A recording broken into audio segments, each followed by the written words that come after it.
Selamat sejahtera saya ucapkan kepada para penonton dan khususnya kepada pensyarah subjek komunikasi dan penyiaran Islam, Ustaz Muhammad Sohaimi. Terlebih dahulu, izinkan saya untuk memperkenalkan diri saya. Saya Solomon, anak lelaki Kolonel Sami, dan nombor pendaftaran saya adalah 10 DLS 18F1038. Tujuan utama rakaman video ini adalah untuk membentangkan atau mengutarakan isu pembuangan bayi. Antara topik yang dibincangkan dalam rakaman video ini adalah punca berlakunya kes pembuangan bayi, apakah kesan yang berlaku mengenai isu ini, bagaimana langkah bagi mengatasinya, dan video ini akan diakhiri dengan sebuah kesimpulan. Sebelum kami meneruskan pembentangan, marilah kita saksikan sebuah video trailer berkaitan topik pembentangan kami pada hari ini.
Menarik kan video trailer tadi? Baik, seterusnya kami ingin mengongsikan maklumat penghasilan video tersebut.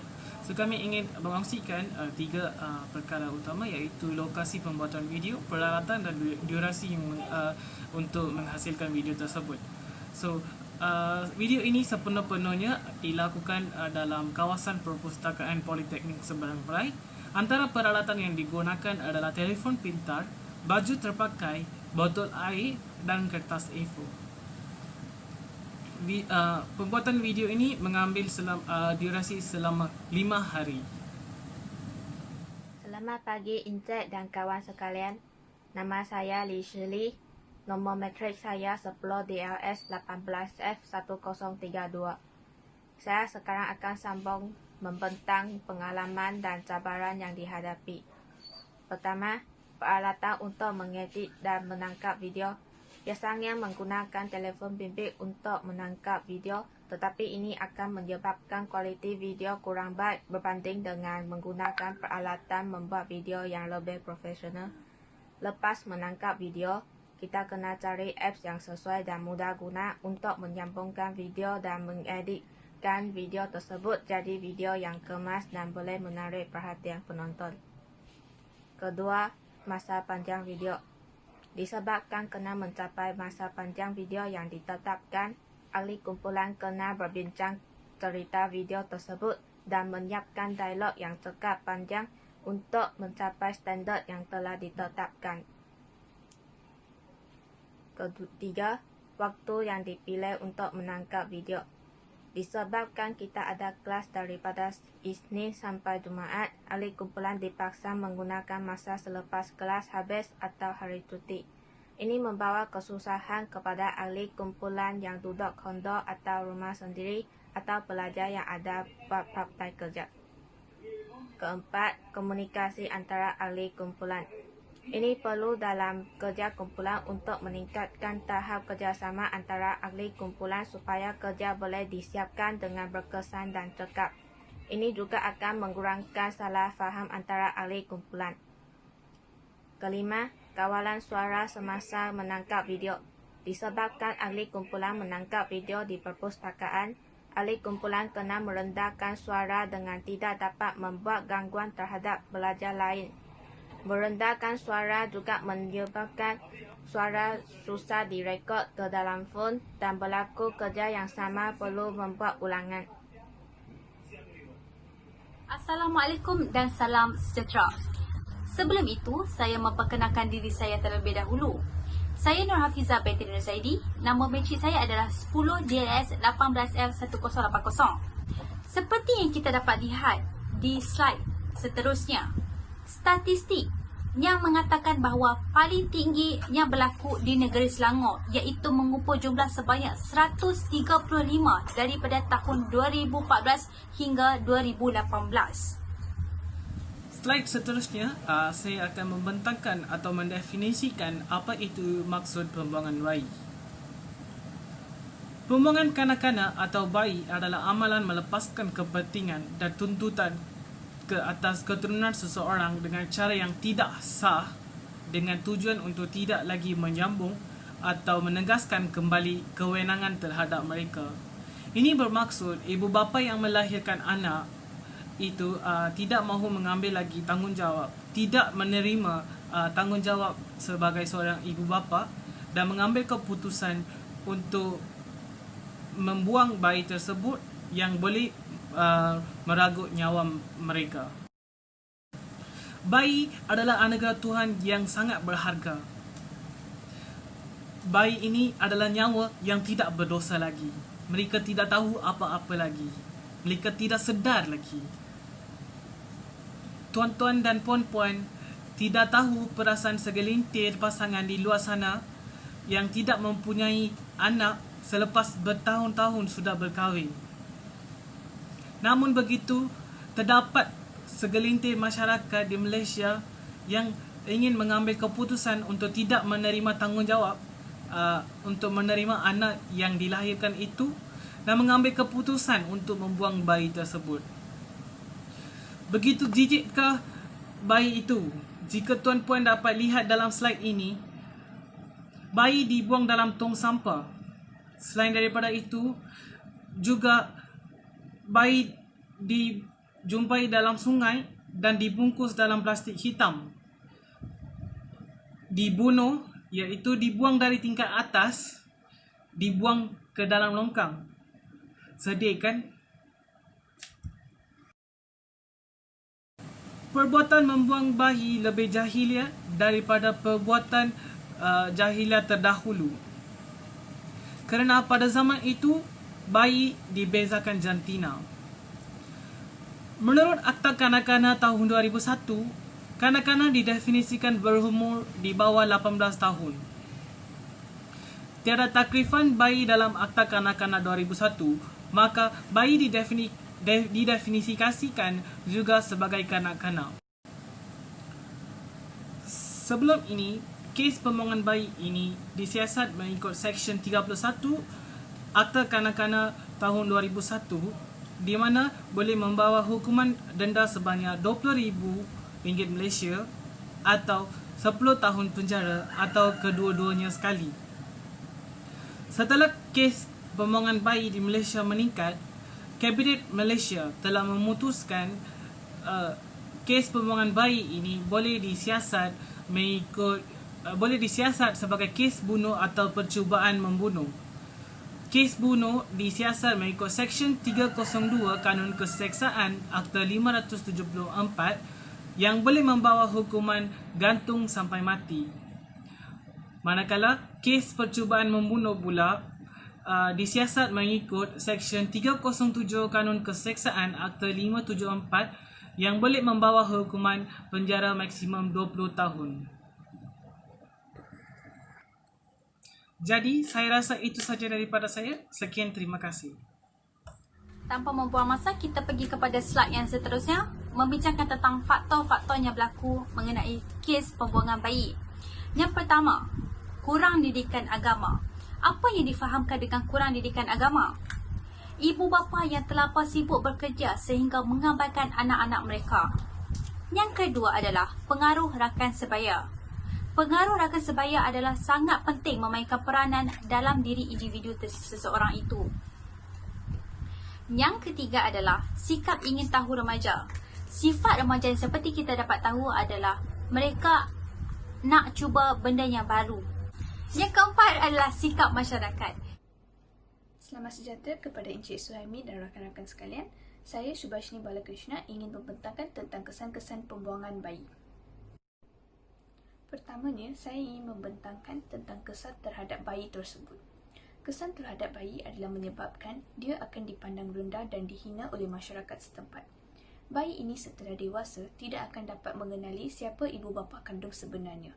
Selain itu, bayi ini akan berasa amat sedih dan kecewa akan sikap ibu bapa kandungnya yang tidak menjaganya.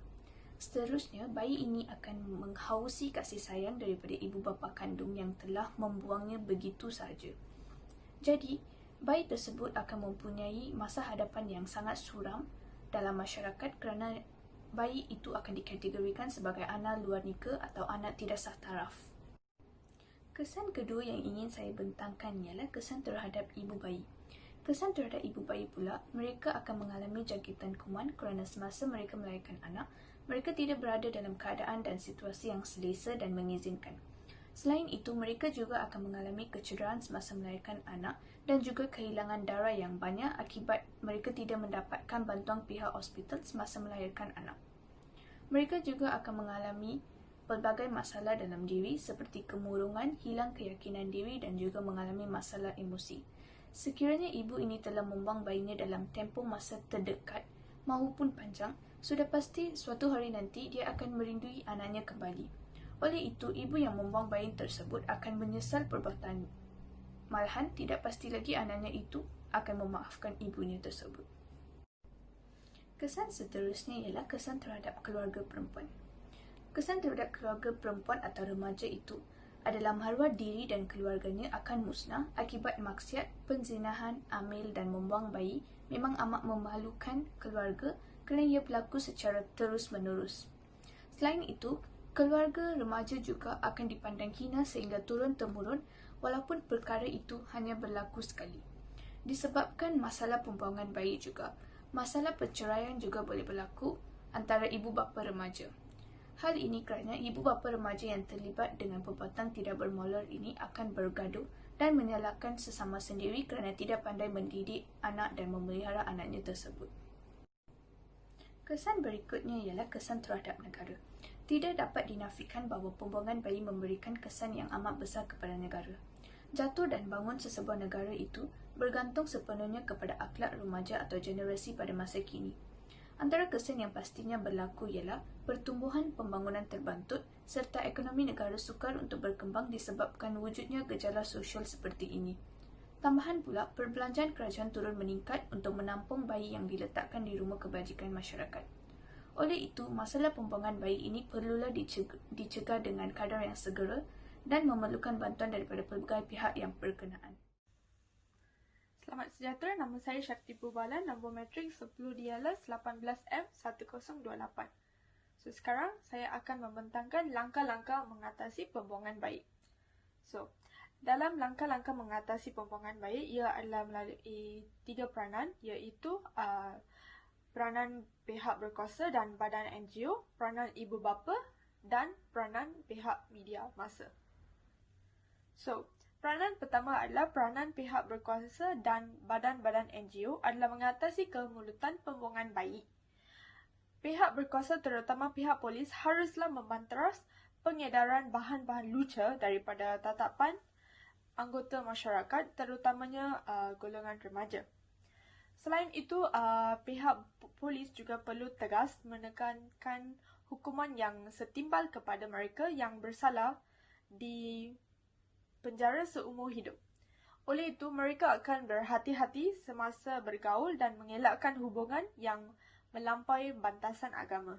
Badan-badan NGO juga hendaklah mengadakan program peringkat awal pendidikan agama dan sosial dengan lebih berkesan dan menyeluruh. Penekanan pendidikan amat penting bagi mengedarkan masyarakat terutama remaja dengan maklumat yang tepat agar mereka tidak terjebak dalam masalah sosial yang membabitkan jenayah pembuangan bayi ini. So, seterusnya adalah peranan ibu bapa. Peranan ibu bapa adalah mendidik anak-anak menjadi insan yang bermoral dan tidak mudah pengaruh dari jejala sosial yang bercekahan dengan agama. So, didikan agama yang sempurna perlu diberikan seawal-awal mungkin kepada anak-anak bagi memandu mereka ke arah yang kebaikan.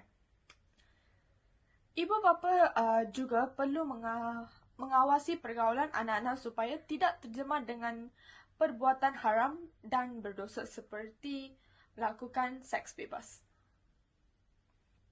Peranan yang ketiga adalah peranan pihak media massa.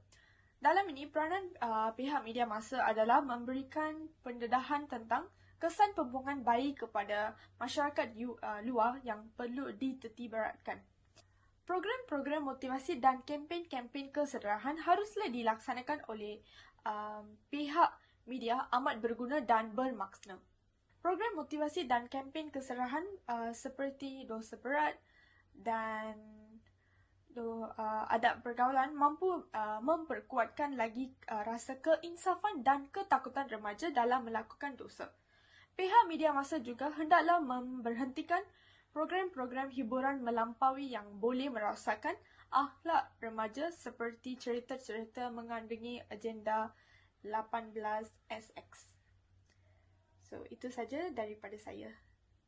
Terima kasih. Saya sekarang akan sambung membentang kesimpulan. Kesimpulannya, setiap bayi yang dilahirkan mempunyai hak untuk hidup. Oleh itu, semua masyarakat haruslah bekerja sama bergabung tenaga bagi membanteras dan mencegah supaya gejala pembuangan bayi ini tidak menular ke tahap yang lebih serius. Tindakan bersepadu Angkatan Rewala Rakyat ataupun rela Jawatan Kuasa Kemajuan Kampung JKKK dan rukun tetangga arti perlu menangani pergaulan bebas dalam kalangan remaja dengan tindakan awal kerana mencegah itu lebih baik daripada mengubati. Masyarakat perlu sedar bahawa bayi ini merupakan anugerah Allah yang diamanatkan kepada hambanya untuk bertanggungjawab dan menjaga, malah sebaliknya bagi pasangan kekasih yang telah terlanjur bayi yang akan dilahirkan itu menjadi satu beban kerana mereka tidak bersedia untuk memikul tanggungjawab di usia yang masih muda, iaitu usia remaja.